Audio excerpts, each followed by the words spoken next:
Assalamualaikum warahmatullahi wabarakatuh. Bertemu lagi bersama saya.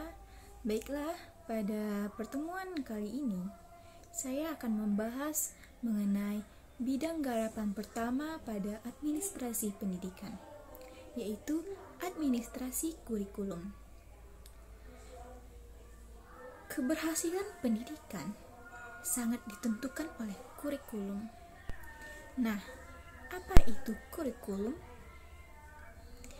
Berdasarkan landasan Undang-Undang Sikdiknas Nomor 20 Tahun 2003, administrasi kurikulum adalah seperangkat rencana atau pengaturan mengenai tujuan, isi, bahan pengajaran, serta cara atau strategi yang digunakan oleh lembaga pendidikan untuk dijadikan sebagai pedoman dalam proses pembelajaran atau proses belajar mengajar di dalam kelas untuk mencapai tujuan pendidikan. Nah, dari pengertian tadi dapat kita garis bawahi sedikit tentang inti dari pengertian tersebut, yaitu administrasi kurikulum yaitu suatu seperangkat rencana. Nah, di mana di dalam rencana ini terdapat tujuan, isi, dan bahan pembelajaran yang digunakan sebagai pedoman oleh para pendidik di dalam kelas untuk dan mengharapkan agar tujuan pendidikan dapat tercapai. Seperti yang kita ketahui, di mana ada pengertian sempit dan ada pengertian luas. Nah, di sini pengertian sempit dari administrasi kurikulum yaitu seperangkat mata pelajaran atau mata kuliah yang kemudian dibahas, dipelajari oleh peserta didik di dalam kelas. Perlu kita ketahui, yang namanya kurikulum adalah sejumlah experience atau pengalaman belajar yang dimiliki oleh pendidik untuk kemudian ditawarkan, dikembangkan, dibagikan bersama, serta peserta didik tidak hanya mendapatkan suatu secara teori saja. Nah, di sini ada 5 komponen dalam kurikulum. Yang pertama tentu saja kurikulum itu sendiri. Yang kedua ada tujuan. Yang ketiga ada isi. Yang keempat ada metode yang digunakan. Dan yang kelima evaluasi. Baik, langsung saja saya masuk ke inti dasar dalam administrasi kurikulum ini, yaitu ada 4 fungsi manajemen yang harus dimiliki atau yang harus dilakukan oleh administrasi kurikulum. Keempat aspek tersebut yaitu yang pertama planning, yang kedua organizing, yang ketiga actuating, dan yang keempat controlling. Baiklah, di sini saya akan menjabarkan satu persatu keempat aspek dalam administrasi kurikulum ini. Langsung saja, yang pertama yaitu planning. Sebelumnya, keempat aspek ini telah kita pahami, telah kita pelajari pada materi sebelumnya. Nah, di sini berkaitan dengan administrasi kurikulum. Yang pertama tadi ada planning. Nah, apa hubungan aspek atau fungsi planning ini dalam administrasi kurikulum?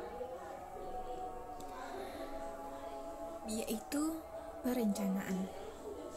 Perencanaan kurikulum menjabarkan, menganalisis pembelajaran dan mata pelajaran.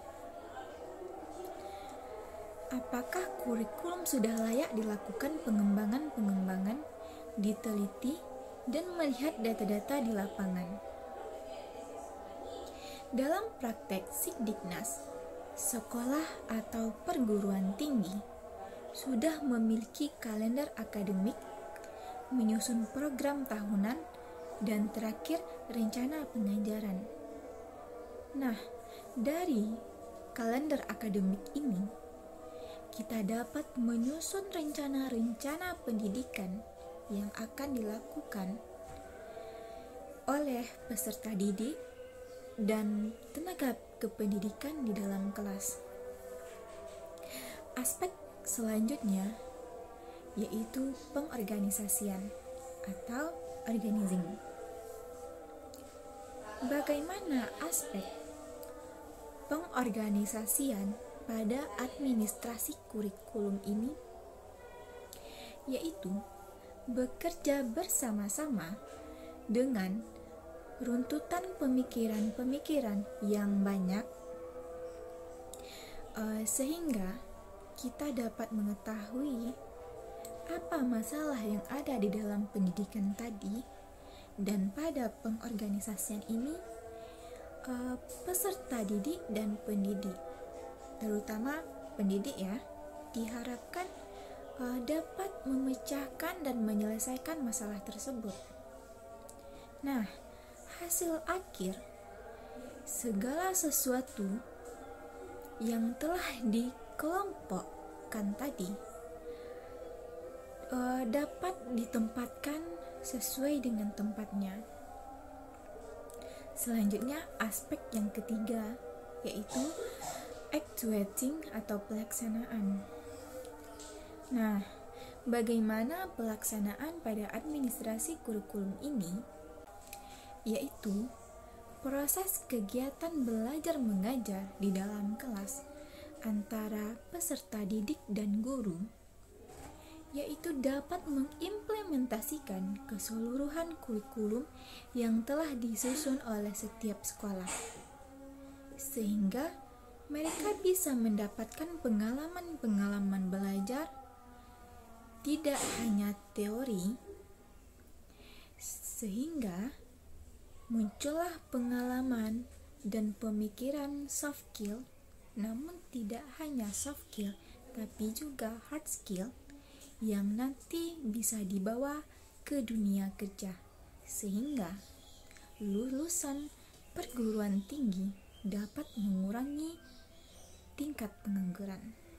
Nah, selanjutnya kita masuk ke aspek yang terakhir, yaitu controlling atau evaluasi. Bagaimana evaluasi pada administrasi kurikulum ini? Yaitu pada bagian evaluasi ini berfungsi untuk melihat atau mengetahui apakah tujuan itu dapat tercapai atau tidak, atau sejauh mana tujuan itu telah dicapai, serta tindakan apa yang harus kita lakukan di kemudian hari agar tujuan yang telah direncanakan tadi dapat terwujud. Nah, siapa yang melakukan evaluasi? Perlu kita ketahui, yang melakukan evaluasi bukan hanya sekedar pemimpin, atau di perguruan tinggi disebut dengan rektor, atau juga di sekolah disebut dengan kepala sekolah.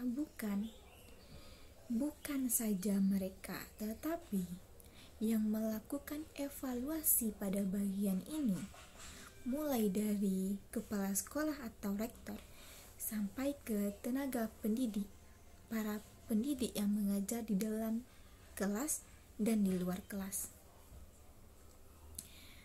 Nah, mungkin teman-teman di luar sana berpikir, terlintas suatu pertanyaan, apakah guru atau dosen memiliki peran dalam mengembangkan administrasi kurikulum ini? Jawabannya ada. Bahkan peran yang sangat luar biasa, besar dipegang oleh guru. Mengapa demikian? Karena gurulah yang paling tahu masalah-masalah empirik di lapangan atau di dalam kelas. Guru lebih mengetahui apa yang sangat dibutuhkan oleh peserta didiknya, apa yang harus ia lakukan untuk peserta didiknya, agar si peserta didik mendapatkan suatu pengetahuan atau pengalaman yang berarti dan sangat berharga bagi peserta didik tersebut. Dan karena gurulah yang akan melaksanakan dan memikirkan langkah selanjutnya, langkah apa yang akan ia ambil untuk mengembangkan kurikulum ini. Proses pendidikan itu seperti siklus. Ketika evaluasi menunjukkan masalah ada di A, maka dia akan kembali lagi pada perencanaan untuk menjawab apa sih sebenarnya masalah ini, apa penyebab dari masalah ini, dan apa yang harus ia lakukan terhadap masalah ini agar pertanyaan-pertanyaan dapat dijawabnya. Baiklah, hanya itu yang dapat saya sampaikan pada pertemuan kali ini. Semoga bermanfaat. Terima kasih banyak. Saya Lamira Yeri Ramala, NIM 19016098,